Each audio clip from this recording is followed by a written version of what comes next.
Hey, can I tell you a secret? The secret to getting a great shave without any nicks, cuts, or irritation isn't 3 or 4 blades, a soap strip, or a swivel head. It's just supporting the blade. Yeah, it's just supporting the blade. Don't let it flex or bend. That's the secret to limiting shaving irritation. At Henson Shaving, we use our 20 years of aerospace manufacturing to keep the blade from moving. It's not the coolest answer, but it's the right one. To learn more and to get 100 blades for free, go to hensonshaving.com/holiday. It's time to get your checking account to zero with free checking from PenFed. That's zero ATM fees, zero balance requirements, and zero time spent waiting for your paycheck to direct deposit because you can receive it up to 2 days early. Open your account with just $25 and see how big zero can be. Apply online today at penfed.org/free checking. Early direct deposit eligibility may vary between pay periods and timing of payers' funding. To receive any advertised product, you must become a member of PenFed, insured by NCUA. PenFed's got great rates for everyone. A tale well calculated to keep you in suspense. Listen now to Yuletide Miracles, starring Larry Haynes and Santos Ortega, and written especially for suspense by John Roberts. Go ahead and laugh if you like. Only kids and old ladies believe in ghosts. Yeah, sure, that's what I thought, too. Until I met a chubby little guy with hair like cotton candy who called himself Sir Benjamin. But first, let me fill in the details about my meeting with Sir Benjamin. I was in one of those free eats missions along the Bowery. I ducked in there to escape a parole officer named Brannigan. Brannigan was out to hand me a merry set of bracelets for Christmas when he caught me. The mission was empty. I had it all to myself.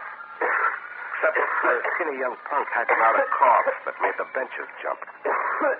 Hey, kid, you're sick. Yeah, I know. You need a doctor. I've had a doctor.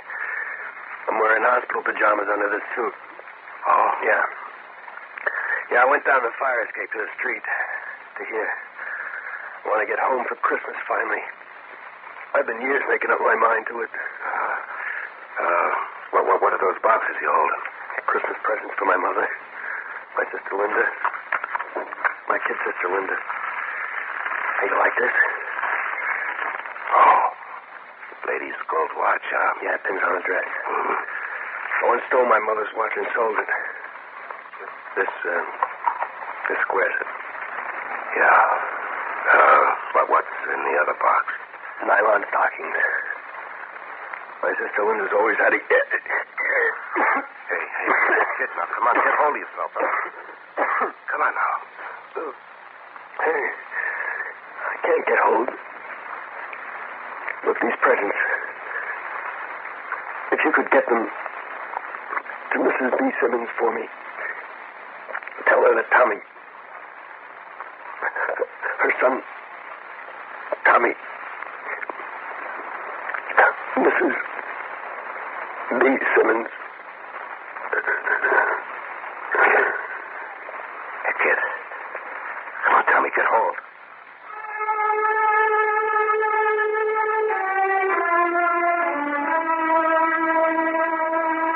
The coughing stopped. And it was right then that Sir Benjamin, the chubby little ghost with hair like cotton candy, happened. The first I knew of him was magic, as if he was announcing himself. It was music coming from an upright piano on a platform way down the mission hall. A Christmas hymn.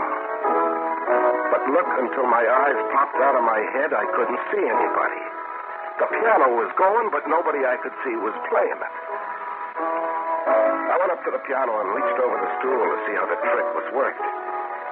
And my hands touched something solid, like somebody sitting on the stool. And then I saw fingers, hands skipping along the keys. Only hands, as if they had a life of their own. I don't know why, but I grabbed at them. Ow! That hurt. I bruise easily. Hey, I'm seeing things, and now I'm hearing voices. My voice, Chris. You're hearing me. Well, where are you? Right here, my boy. What? Just be patient, and I'll rematerialize. It takes a moment or two.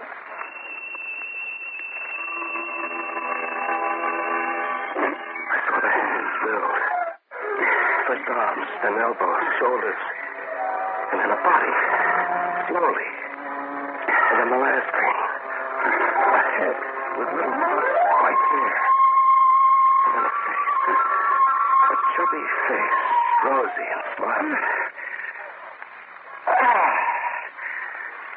Well, here I am. Every bit of mere trust. Who are you? Sir Benjamin, I'm sorry if I worried you. Hey, that trick, like you were invisible. But I was invisible. Oh, come on. Nobody can do that. I can. And that's only one of my powers. But first, suppose we get right down to business, Chris? We have business? Of course. That boy over there on the bench, Tommy Simmons. Oh, the kid, yeah. You know, I almost forgot. He's lying there like dead. I don't dare go outside, but somebody's got to call an ambulance. Do something. It's too late for Tommy. Oh, no, we don't know that. We're not doctors. I know that. The problem now is, what are you going to do about his dying wish? What? Oh, you mean about delivering those presents to his family? It would be fine if you deliver those presents in person. Me? Hey, now, come off it, mister. It's not my job, and it's none of my business. Besides, I got problems of my own. Brannigan? What? The parole officer? How did you know about Brannigan? I'm a very versatile and talented ghost. I also have powers of conjuration. Come again? Turn the boy's dying wish aside, and I'll conjure up Brannigan.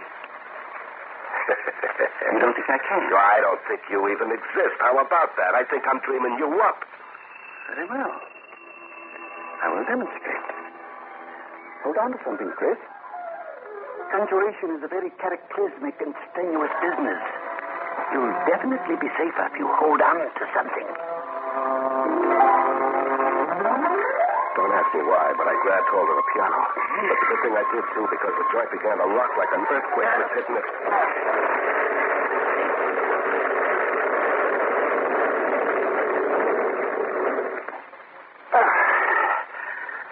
There. I'm finished now. This is quite a job of conjuring. But here's Brannigan. What? See? On the street, peering through the plate glass window of the mission, watching you. Holy smoke. It is Brannigan. Hey, I gotta get out of here. I gotta find the back way out. Here, through this yard door, quickly. I dived into the yard where Brannigan's police were blowing at me. The yard was a dead end. High building walls all around like a prison yard. No exit except a long, narrow alley to the street past Brannigan. I flattened in the shadows, a dead duck. I was listening to Brannigan shout orders at a couple of bluecoats who'd come running when he whistled. Watch the exit, men, while I flush him out. D'Angelo, you're trapped. Better surrender peacefully. Do you hear me, D'Angelo? Trapped was the word, like a rat. Oh, a pity. Too bad, Chris. What's the penalty for violation of parole? A year, maybe 2. Oh, you were a big help shooing me into the yard. There I go, talking to myself. You're talking to me. I could really be a big help. Give up, D'Angelo. Don't make me take you the hard way. Think fast, Chris. You were to respect Tommy Simmons' dying wish. You were to go home for Christmas in his place. Okay. If I was to, then what? Then Brannigan goes empty-handed. In order to catch you, he must first see you. Oh, sure. Brannigan's suddenly gonna go stone blind, huh? No. You are becoming invisible.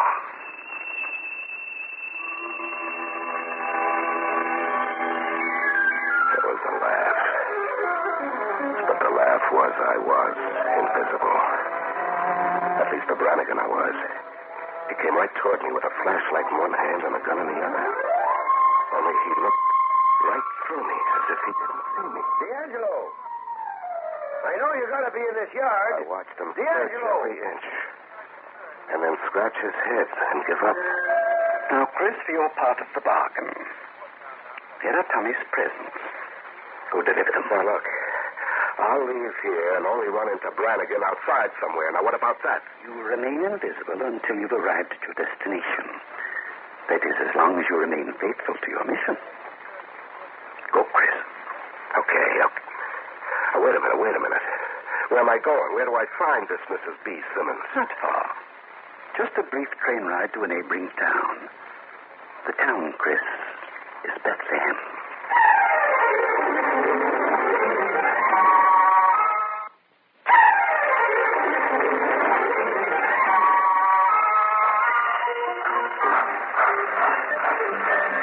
As Sir Benjamin had promised, it was a brief train ride. But funny, I felt like I'd come a long, long way. There was a deserted train shed with snow packed high. A station sign turned silver by the moon read Bethlehem. Not a soul in sight. No. There was someone. A girl. A girl in high boots, a snow hat, and the moon on her cheeks. She was coming toward me. Hello. Hello? Are you Chris?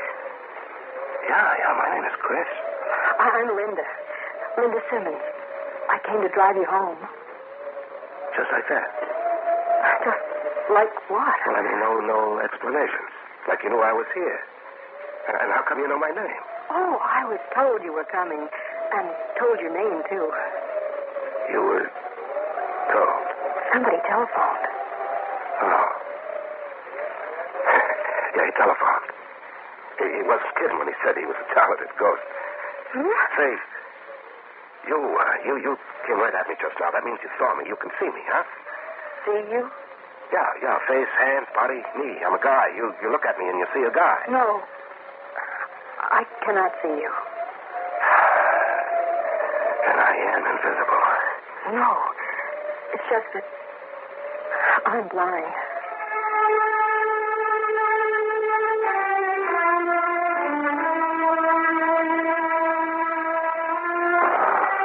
That drive home. Let's take it now, huh? There was a horse-drawn sleigh around the side of the shed. Silver bells on the reins and a horse whose name had to be Dobbin. You drove this rig all the way here by yourself? Oh, you don't drive, Dobbin. He knows every inch of the way to the Bethlehem station. You see, we've been coming here every night for years. Nice and slow and easy. Mm-hmm. I'd been running since I was born, and now I was asking myself, what for? A guy can't stay tough in a horse-drawn rig in the snow. And when Linda put her hand on mine, I opened my fist for the first time I could remember.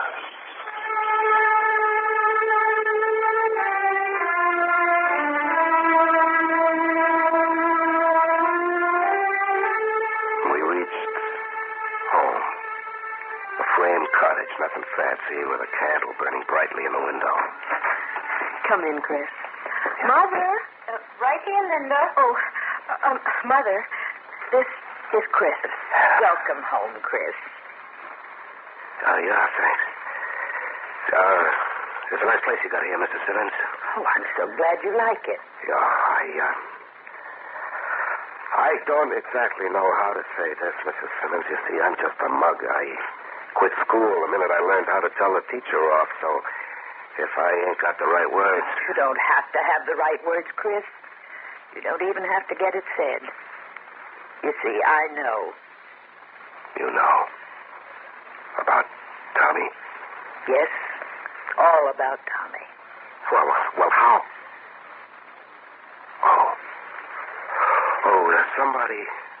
Somebody talked to you on the phone, too, huh?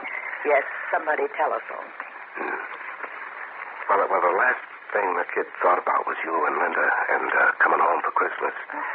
And he asked me to give you these. Gold watch for you, Mr. Simmons. Oh, Chris. These for you, Linda. Nylon stockings. Thank you. It's nothing big, I guess, but Tommy didn't have much to give the way it was with him. You're wrong, Chris. Tommy had a great deal to give, and in his way, he gave it. I don't follow. A boy come home. Tommy couldn't come home himself, so he sent you to us, Chris. You can say about me that I was born in 1935 and I stopped crying in 1936 at the ripe old age of 1. And you can say about me that I let a tear go I never knew I had. Christmas, 1961. Linda. Yes, Chris. Don't get me wrong. But, you know, it's no crime being poor. Say it, Chris. Well, it's like this. It's Christmas, but I don't see any tree. And I've been sniffing close enough to the kitchen to know there's nothing roasting in that oven. You're disappointed. Oh, no. Is it all right if I borrow Dobbin outside? All right. Of course it's all right, Chris.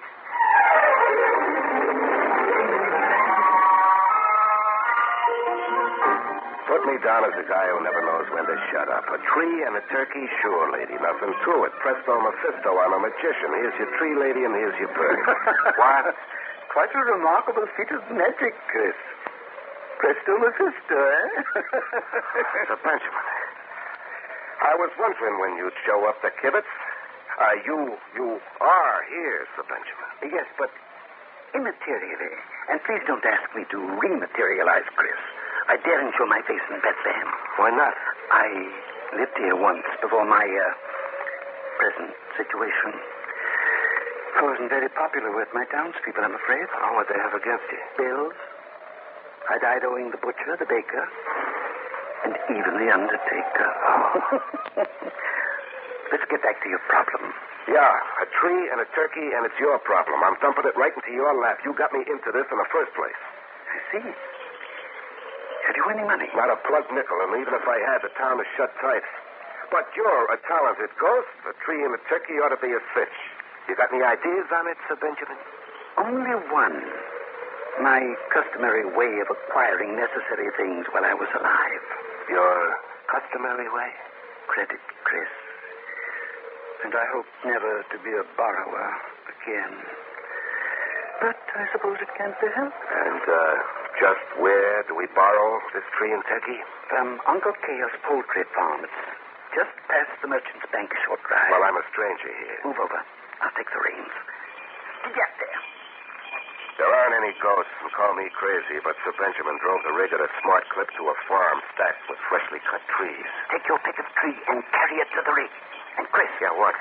No unnecessary disturbance. I owe Uncle Cale a formidable bill already. I threw the tree on the rig and went back. Sir Benjamin was coming out of a poultry house carrying a great big fat turkey. There's a job persuading this feathered fellow. Here. Take the leash and be on your way. Well, wait a minute. Where are you going? To leave a receipt for Uncle Cale for one tree and one turkey. I'd sure like to be there when he reads it. So would I, Chris. So would I. I hurried back to the rig, right into the arms of trouble. Brannigan. Hello, D'Angelo. What? Run, and you won't get 10 yards. Okay. What did you do, look into a crystal ball to find out where I was? I didn't have to. I just took the same train you took. Oh, baloney. You had to see me to be able to do that. I had to see you. What were you, invisible or something? Sure, I was invisible. D'Angelo, you killed me. Invisible. Oh, yeah? All right, what about in the yard behind the mission? You walked right past me. You played your flash right on me, but you couldn't see me. How about that? I'll answer that one. Maybe I didn't see you because I didn't want to see you. And now what? That's the truth, D'Angelo. I didn't want to catch you. I had to make noises like wanting to because I'm a cop. But I didn't want to make the arrest. Not on Christmas, D'Angelo. Yeah. Well, you're making the arrest now. Maybe I'm not. But why'd you tell me all the way here? To see what you were up to. To see if you really had a heart. Here. So, We're bringing the Simmons a tree and a turkey. Well, now, how do you know about the Simmons? I knew Tommy Simmons. I saw him pass you those presents in the mission before he died. I phoned Mrs. Simmons and Linda that you were coming. It was you who telephoned? Me, sure. Who'd you think? What's it? I thought Sir Benjamin. You thought who, D'Angelo? Never mind. Skip it. Now, I'll ask one question, and then maybe I'll leave. Now, think carefully before you answer. Go ahead, ask. If I arrange for you to keep in touch with the parole officer by mail, providing those letters were postmarked Bethlehem, would you like it that way? Would I? Brannigan, where else does a guy want to write letters from but home?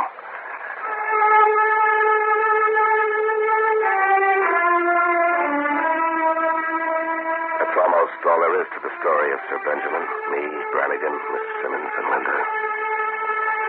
Well, we had to take the door down to get the tree into the house, and we had to find an extra stomach apiece to accommodate the turkey. And then later, with the fire going and the lights down low, Linda and I sat dreaming on the sofa. I had my fist open for keeps, and her hand was right in mine, like it belonged there. It's been a perfectly wonderful Christmas, Chris. Yeah, wonderful. And thanks to you, we had a tree and a turkey. Well, thanks to me.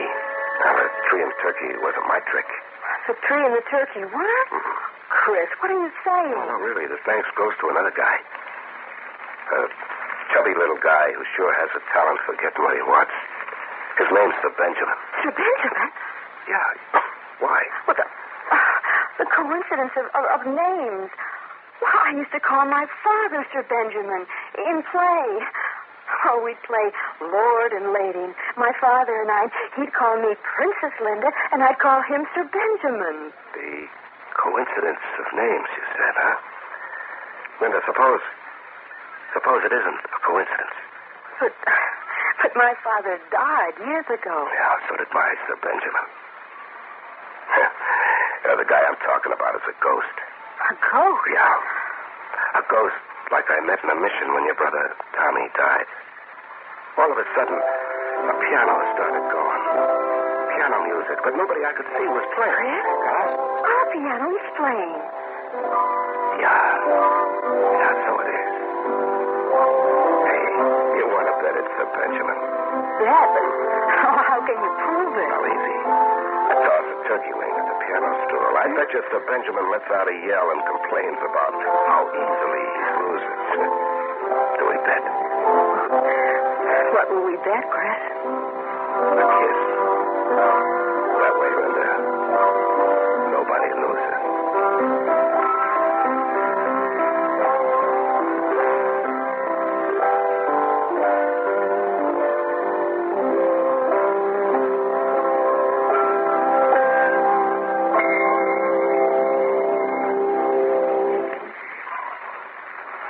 Suspense.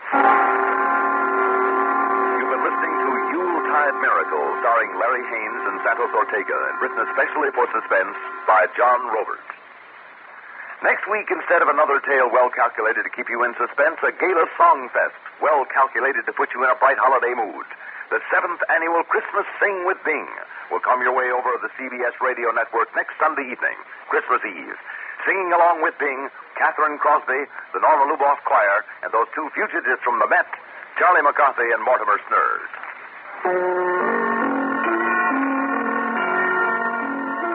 Suspense is produced and directed by Bruno Zerato Jr. Music supervision by Ethel Huber. Featured in tonight's story were Rosemary Rice as Linda, Joe DeSantis as Brannigan, Catherine Ross as Mrs. Simmons, and Bill Lipton as Tommy. 2 weeks from today, we will return with The Old Man, written by Bob Corcoran. Another tale well calculated to keep you in suspense. The United States Border Patrol has exciting and rewarding career opportunities with the nation's largest law enforcement organization. Earn great pay with outstanding federal benefits and up to $20,000 in recruitment incentives. Learn more online at cbp.gov/careers/USBP. Hey guys, it is Ryan. I'm not sure if you know this about me, but I'm a bit of a fun fanatic when I can. I like to work, but I like fun too. It's a thing. And now the truth is out there. I can tell you about my favorite place to have fun. Chumba Casino. They have hundreds of social casino style games to choose from with new games released each week. You can play for free anytime, anywhere, and each day brings a new chance to collect daily bonuses. So join me in the fun. Sign up now at ChumbaCasino.com. No purchase necessary. VGW Group. Void where prohibited by law. See terms and conditions. 18+.